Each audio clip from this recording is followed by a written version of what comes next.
শুভ সকাল আমার প্রিয় পরিবার, তোমরা সকলে কেমন আছো? আশা করছি যে যেখান থেকেই আমার ব্লগটি দেখছো সকলে ভালো আছো। তোমাদের আশীর্বাদ ও ভালোবাসার সাথে নিয়ে আজকের ব্লগটি শুরু করেছি। আজকে হলো শনিবার, এখন বাজে ঘড়ির কাঁটায় ঠিক সকাল 7টা। ঘুমের থেকে উঠে ওই দেখো দুয়ার ঘরে মারুলি জলটা দিয়ে দিলাম, তারপরে এইদিকে সোজা চলে এসেছি এই যে আমাদের বাড়ির রাস্তাটা ঝাঁপ দিতে। আর আজকে যেন সকালে একটু কুয়াশাটা বেশি পড়েছে, তবে এই কদিন দুয়ারে মারুলি দেওয়ার পর হাতটাকে একবার করে সেঁকে নিতাম। কেন জানো তো, আমাদের তো অনেকটাই বড় উঠান, তোমরা তো দেখেছই। তো এই উঠানে ঝাঁপ দিতে গিয়ে ঝাঁটা ধরতে পারতাম না, সেই কারণে। তবে এখন ঠান্ডাটা অনেক কমে গেছে, তাই জানো তো এখন আর হাত সেঁকতে হয় না। এখন দুয়ারে জল দিয়ে ঝাঁটটা দিতে পারি বেশ শান্তি মতো করে। তবে খুব শীত থাকলে খুবই কষ্ট হয় জানো, আমাদের মতো এই গ্রামের বাড়িতে। তো ওই দিক দিয়ে আমার ঝাঁটটা দেওয়া হয়ে গেল, এই দেখো একদম চলে এসেছি ঘরের পিছনে। এখন জানো তো এখানে সেরকম একটা পাতা পড়ে না, মোটামুটি অল্প একটু আধটু পাতা পড়ে, তবে সেগুলোতে খুব একটা এই জায়গাটা নোংরা হয় না। আর আমার শ্বশুরমশাই খেয়াল করেছো টিনের গায়ে গায়ে ইট সাজিয়ে দিয়েছেন। কেন জানো তো, টিনটা অনেকটাই ফাঁকা হয়ে গেছে।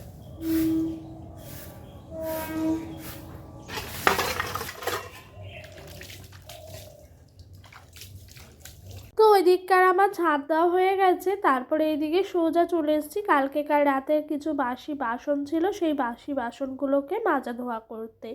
তবে বাসি বাসনগুলো কিন্তু এখন মাজা হয়ে গেছে, এখন সুন্দর করে ধুয়ে নিচ্ছি। আর আজকে জানো তো অনেকটাই সকালে উঠেছি, কারণ কি বলো তো, কালকে না অনেকটা তাড়াতাড়ি রাতে ঘুমিয়েছি। যেদিন যেন একটু তাড়াতাড়ি ঘুমোই সেদিন আবার সকালে একটু তাড়াতাড়ি করে উঠতে পারি।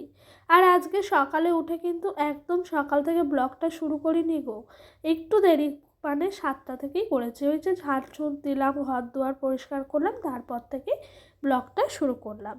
এই দেখো এদিক দিয়ে আমার কিন্তু বাসনপত্রগুলো মাজা ধোয়া হয়ে গেল, ঘরে রেখে এসেছি। কালকে তো তোমরা দেখেইছিলে মা এসেছিল, তো আমার মা এই শাড়িটা পরেছিল, মানে আমার শাশুড়ি মায়ের কাছ থেকে আমি নিয়ে দিয়েছিলাম। শাশুড়ি মাই বলেছিলেন যে শাড়ি পরতে। আর জানো তো আমার মা যখনই আসে শাশুড়ি মার থেকে শাড়ি নেন এবং পরে। কেন জানো তো, আমার সেরকমভাবে শাড়ি সুতির ছাপা এরকম নেই, আর আমার মা নিয়ে আসে না, তার জন্য শাশুড়ি মা আছে বলে আরই আনা হয় না। তা আমার শাশুড়ি মা আবার খুব খুশি মনে দেন শাড়িটি পরতে। তো ওনারই শাড়ি কাল পরেছে, মা চলে গেল, তো শাড়িটা রাখাই ছিল। এই যে আজকে এখন শাড়িটা ধুয়ে ভালো করে দড়ির মধ্যে মেলে দিলাম। ওদিক দিয়ে মোটামুটি করে কাজ সকালকার বাসি কাজকর্ম গুছিয়ে নিয়েছি, এই ঝটপট করে রান্না বসাবো বলে এসেছি। আর আমার শ্বশুর মশাই ননদ বাড়ি যাওয়ার আগে এখানে কাঠগুলো রেখে গেছিলেন, সমস্ত কাঠ শেষ হয়ে গেছে, তাই এখান থেকে কাঠগুলো বের করে নিলাম। তো ওইদিকে কাজকর্ম গুছিয়ে আমি স্নানটা সেরে নিয়েছি। আর এখন কটা বাজে জানো ঘড়ির কাঁটায়? ওই 2টো মতন। আজকে আর রান্নার ক্লিপ তোমাদের সঙ্গে শেয়ার করলাম না, প্রত্যেক দিনই তো করি, তাই ভাবলাম আজকে আর করব না। আর আরেকটাও কারণ আছে জানো, আমার ফোনের না গ্লাসটা ভেঙে গেছিলো, তাই ডোডোর বাবাকে বলছিলাম বেশ কদিন ধরে যে একটা গ্লাস লাগিয়ে এনে দাও। ও আবার সময় করে উঠতে পারছিল না, তাই আজকে সময় পেলো বলে বলল ঠিক আছে তুমি তাহলে দাও, আমি লাগিয়ে নিয়ে আসি। তাই আর কি ও গেছিলো। তো এই যে মোটামুটি কাজ হয়ে গেছে। আর এই দেখো এদিকে কী কী রান্না করেছি চলো দেখিয়ে দিই। আজকে রান্না করেছি সেই যে গাটি কচু নিয়েছিল বাড়ির সামনে থেকে আমার শাশুড়ি মা, সেই গাটি কচুটা রান্না করেছি। তবে 10 টাকার নিয়েছিলাম বটে, 2 দিন হয়ে গেল। কারণ গাটি কচুটা আলু দিয়ে আর গাটি কচু দিয়ে মাছের মাথা দিয়ে করেছি। আজ আর মাছ নিতে না করেছি, সেই কালকে মাছ এনেছিল ডোডোর বাবা, তাই সেখান থেকেই 4-5 পিস মতো মাছ রেখে দিয়েছিলাম, 1 পিস মাথা আর 4 পিস মাছ। কেন জানো তো, যাতে আমাদের দুবেলা না খেয়ে 2 দিন চলে যায়। জানো আমি না এরকম করে সংসারটাকে সাশ্রয় করি। আর আমরা মেয়েরা দেখবা সকাল হলে ভাবি চিন্তা করি কি রান্না করব। তো এই চিন্তাটা আমি যেন পরের দিনেরটাও আগের দিন করে রাখি। সেই জন্য শাশুড়ি মাকেই বলেছিলাম যে আমি 5 পিস মতো মাছ রেখে দিই, তাহলে কালকের দিনটা হয়ে যাবে আর আমাকে কোনো চিন্তাও করতে হবে না। তবে উনি রাজি হয়েছেন। জানো তো, এই যে আমরা দুবেলা মাছ খাবো সেই সামর্থ্য কিন্তু আমাদের নাই। কেন জানো তো, কারণ হলো 2 দিন চালাবো কি সেটাই ভেবে পায় না। আর কচুটাও যেহেতু নিয়েছিলাম একটু বুঝে শুনেই 2 দিন চালিয়ে নিলাম। এভাবে যদি আমরা বাড়ির মেয়েরা সাশ্রয় করি না, তাহলে দেখবে সংসারে শান্তি এবং সাশ্রয় বাড়বেই। আর জানো তো, আমার মনে হয় 2 টাকা রোজগার হলে সেখানে আমার খরচ করতে হবে 1 টাকা, আর 1 টাকা আমাকে কিন্তু সাশ্রয় করতে হবে। তবেই ভবিষ্যতের দিনগুলো ভালো হবে, না হলে কখনোই একটা মানুষের ভবিষ্যৎ ভালো হয় না। আমি দেখেছি চোখের সামনে মানুষ 2 টাকা ইনকাম করে 4 টাকা খরচ করে, তবে সেই সংসারে কখনোই ভবিষ্যৎ আমার মনে হয় না যে ভালো হবে। তো সবসময় এরকম করে বুঝে শুনে সংসারটাকে চালাই।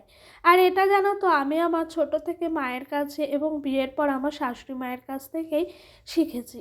মেয়েরা জানো তো এরকমভাবে শিখে পড়ে নেয়। তো যাই হোক, কথা বলতে বলতে দেখো কাপড়টা শুকিয়ে গেছিলো মায়ের, মেলেছিলাম যে, মানে শাশুড়ি মায়ের, তো সেটাই এখন সুন্দর করে ভাঁজ করে নিচ্ছি।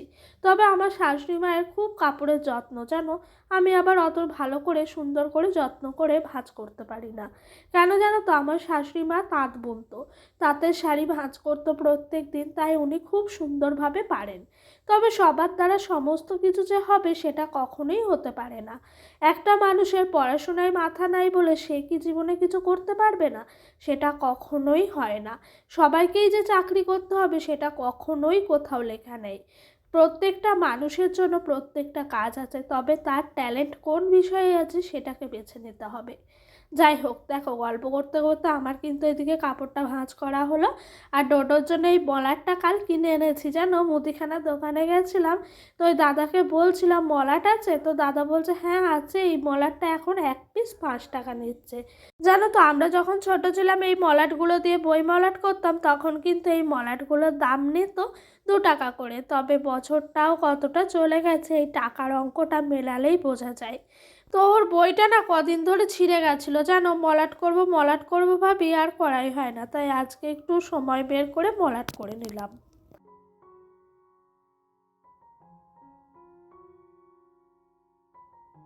এদিকে মোটামুটি করে কাজকর্ম হয়ে গেল, আর এদিকে ভাবলাম গাছগুলোকে একটু জল দিয়ে দিই। এখন যেহেতু রোদ্দুরটাও বেড়েছে, সেহেতু গাছগুলোকে এখন একটু বেশি করে যত্ন করতে হবে।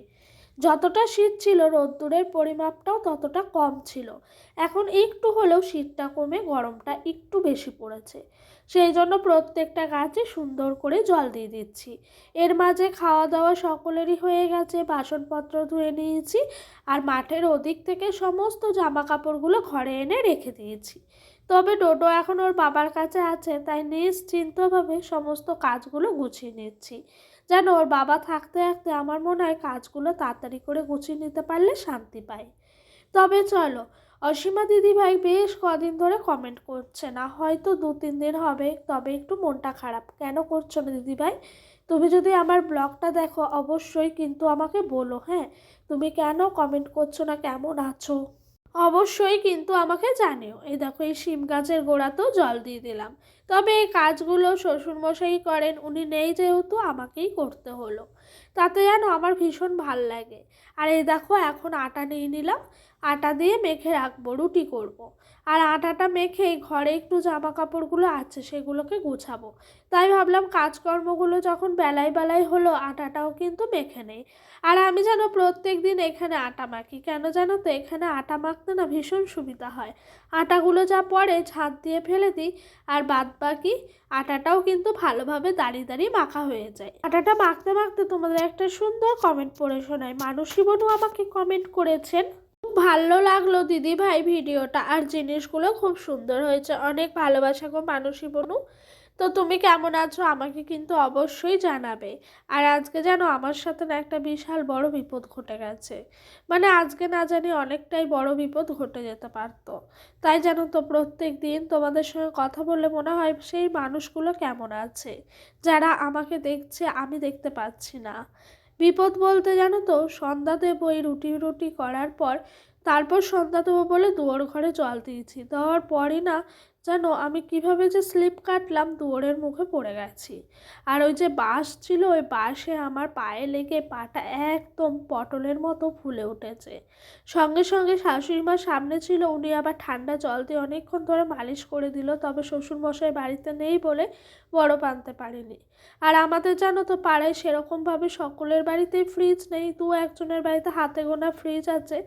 তো যাদের বাড়িতে আছে তাদের বাড়ি আবার আমাদের বাড়ির একটা বাড়ির পরে, তাই আনাও হয়নি, দেওয়াও হয়নি। তবে ওই জায়গাটায় ভীষণ ব্যথা। তাই আমার শাশুড়ি মা বলছে আজকে না জানি কত বড় বিপদটা হতে পারতো, হয়তো পাটা ভেঙেও যেতে পারতো। যাই হোক, মানুষের বিপদ আপদ এগুলো নিয়েই তো সংসার বলো, দিন যায়। সেসব জিনিস ধরে রেখে আর কিছু করার নাই। যাই হোক, এই দেখো রুটিগুলো এখন সুন্দর করে বেলে নিচ্ছি। ওদিক দিয়ে ডোডোর বাবা কাজে চলে গেছে, আর ওর বাবা যেহেতু কাজে গেছে সেহেতু আমাকে কিন্তু দুদিকেই হ্যান্ডেল করতে হচ্ছে, মানে ছেলে প্লাস কাজ। আর আমার শাশুড়ি মা তো জানুনি কেমন, মানে ওনার হাঁটা চলায় ভীষণ কষ্ট, শরীরে ভীষণ ব্যথা। তাই উনি কিছুই করতে পারেন না এবং ছেলেকেও সামলাতে পারেন না। তবে শ্বশুরমশাই থাকলে একটু নিশ্চিন্ত থাকি। যাই হোক, এখন রুটিগুলো কেন করে রাখছি যেন সন্ধ্যা সন্ধ্যায়, কারণ রাতের বেলা উঠে করতে একটু ইচ্ছা করে না। সারাদিন সংসারের সমস্ত কাজকর্ম সামলে রাতে যখন একটু বিছানায় গাটা গড়াই তখন না ভীষণ আলস্যি লাগে।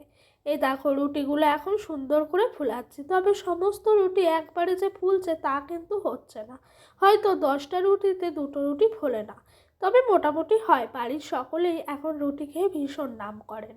এই রুটি করা নিয়েও অনেক কাহিনী আছে যেন, বিয়ের পর কম কথা শুনিনি যেন শুধু রুটিটাই বানাতে পারতাম না বলে। ওই মানুষের যেন কথা শোনানোর পেছনেও জেদটা কিন্তু আরো বেশি করে বেড়ে যায় আমার মনে হয়।